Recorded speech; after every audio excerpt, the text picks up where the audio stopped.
of COVID. COVID-19 obviously is a global concern. We are going to be probably as socially distanced as anywhere else. You are amongst travelers in your car with the folks that you know of that we will be together with, but it's not like you are in the middle of another unknown crowd, so to speak. The drivers are all tested and they will be wearing masks during this trip, assuming the vaccination won't be there by that time in February.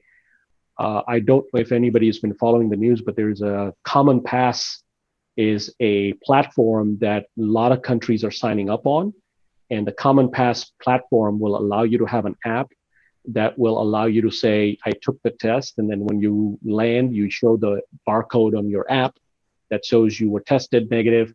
There's a chance that Tanzania will require that. And if that's the case, then like any other travel that you do today, like even Hawaii or Alaska today, you will simply take the test before you board the aircraft. And then, if once you're negative, they upload the results into this app.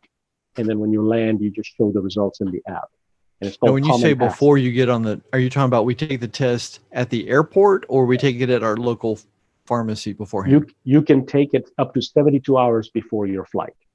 So and there is options at the airport now.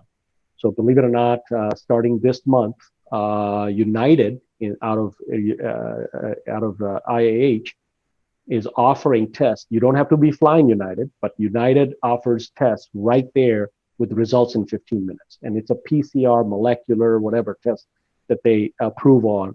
And what they do is they upload the results right to that app.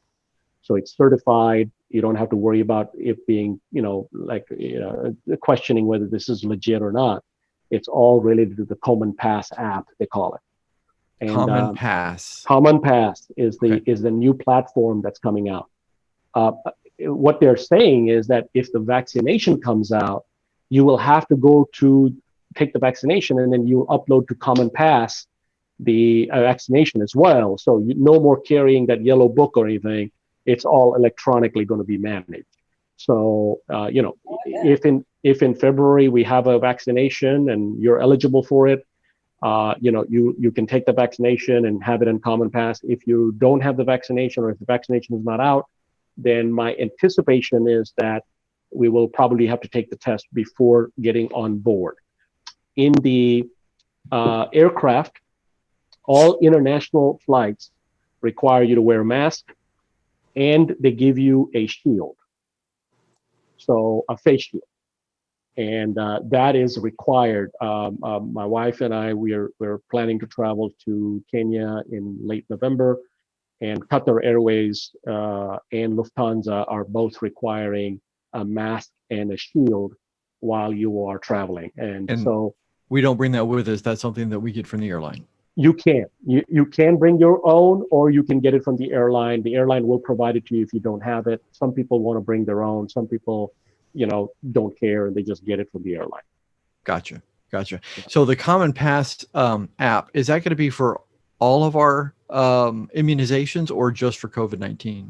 So the platform has been signed up for all immunizations, Okay. but I don't know if the process has completed for all immunizations.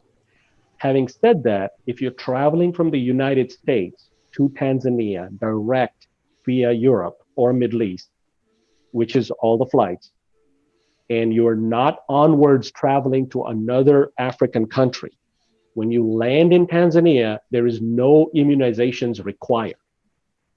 Really? Okay. That's the key word, is required.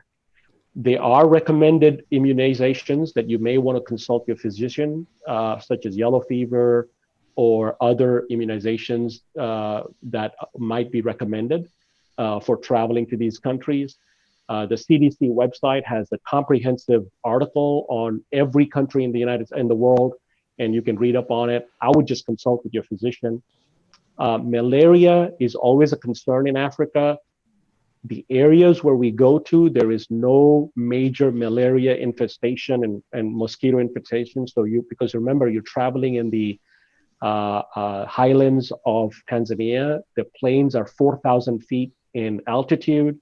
And so and the weather is very mild. I mean, you're talking about in the mornings, low 70s, high 60s to maybe low 80s during the day. So not mosquito weather. It's not mosquito weather. There's not a huge concern, but you can have, you should consult with your physician and maybe even take a malaria prophylactic medication that's available. And lots of people who have traveled with us end up doing that. The Common Pass app, is it on? It's being beta tested by United this week, and it'll probably be out by in 2 weeks, is what they're saying.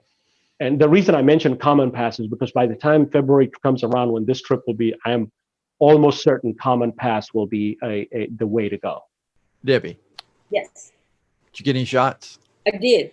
I got a yellow fever shot because there was a little bit of question a couple of years ago, and you didn't totally have to have it, but if I went to Kenya or accidentally ended up in Kenya, which is just like down the street, then there was a chance that I might need it.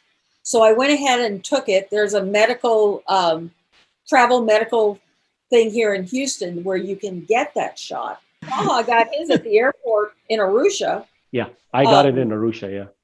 Yeah, and the cost differential was tremendous. So, depending on what time they open up in Arusha, but you don't need it now. But I did have a yellow fever shot. It's a one-time, good for a lifetime kind of deal.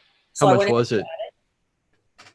And that wasn't bad. And I take the malaria medication a week or so before I go, and then while I'm there, and then finish it up when I get home. They have mosquito nets. You've got screens in the tents. They pretty much come and clear everything out every night while you're at dinner. So you don't really see, we really haven't seen mosquitoes on these trips. That's good. It's been that good. How much was the inoculation? In Houston, $250. In Arusha, $25. Yep. Wow. Yeah. Heads up. Wow. Get an Arusha for $25. Okay. And again, if you're planning to only travel to Tanzania, you actually don't need it. Yeah. Yellow fever, honestly, and again, not a medical opinion, but everybody tells me it's kind of an outdated for that region now. The only time they do require it is, like, for example, if you're taking an excursion to Zimbabwe afterwards, and you're traveling from Tanzania to Zimbabwe, the Zimbabwean government will require it because you're doing inter-African travel. Yeah, that makes sense. Sense. Well, and if you're planning on traveling to a lot of places in Asia, there's at some point you're going to need it. Yeah. Might as well just get it. Especially if it's a one-time, the one-time ones. Yeah. I mean, anybody who's planning on doing a lot of international travel, it's a reasonable immunization to have gotten.